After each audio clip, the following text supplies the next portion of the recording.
নূর আছে। আরে বেটা, আমার বাবা এখন গৌরব করতে পারে যে আমার ছেলে একজন আলেম, আগেরটা বাতিল, ঠিক না? আর তুমি ঘুষখোরের সন্তান হয়ে, ঘুষখোরের বাবা হয়ে তুমি গৌরব করো, সাবধান করে দিলাম, টেবিলের তন্ডিয়া ঘুষ খাও না, গরিবের উপরে লাত্তি মাইও না। আল্লাহ কয় আমি সার দেই কিন্তু ছেড়ে দেই না। আল্লাহ কয় দড়ি না ধরলে কিন্তু সারি না, 35 মিনিটে বাগাই। কথা বলেন না? এ মুসলমান, এই যে আমাদের আগের সাবেক প্রধানমন্ত্রী, উনি চলে গেছেন কোথায় জানি, বাবু আর দাদার কাছে।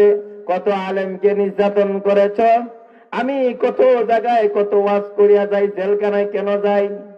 কেন গেলাম? কোন নারীর লোভে যাই নাই, কোন বাড়ির লোভে যাই নাই, টাকার লোভে নয়, পয়সার লোভে নাই, শুধু আমার মাওলার পক্ষে, কোরআনের পক্ষে কথা বলতে গিয়া হাতে হাত করে লাগবে, আরো লাগলে লাগতে পারে।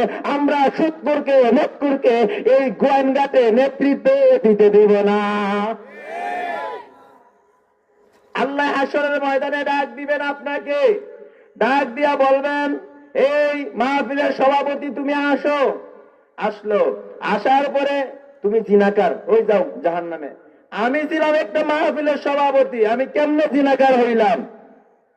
কয় তুমি জিনাকার হইছো না, ভালো কথা, তোমার ভোট যাকে তুমি দিয়েছো, তোমার ভোটটা পায়ে সে নেতৃত্ব দিয়ে জিনার পারমিশন দিয়েছে, তার বাদদা তোমার আমল নামায় লেখা হয়েছে, তুমি সরাসরি জাহান্নামে যাও। কথা বুঝেন নাই? এ মদগুর আয় আয় আয়, মদগুর আয়। আল্লাহ আমি তো মদ খাই নাই। হ্যাঁ, মদ খাইছো না, ভালো কথা। তোমার ভুট্টা যাকে আনামত ভুট্টা দিয়েছিলাই, সেই ভুট্টা দেওয়ার পরে মদের লাইসেন্স দিয়েছে সিলেটের জমিনে। হায় হায় হায়, সাবধান হয়ে যান। আমরা মুসলমান, আমরা কি? ইসলাম ধর্মে শান্তি আছে না নাই? ইসলাম ধর্মে শান্তি আছে। বাজান সময় একবারে সংকীর্ণ, কোন দিকে যাব? মনে বড় আশা ছিল আপনাদেরকে নিয়ে আজকে কোরআন, বাইবেল, রামায়ণ, বেদ, গীতা কয়টা হইছে?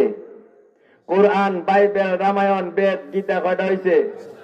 5টা গ্রন্থ নিয়ে আলোচনা করব অল্প সময়।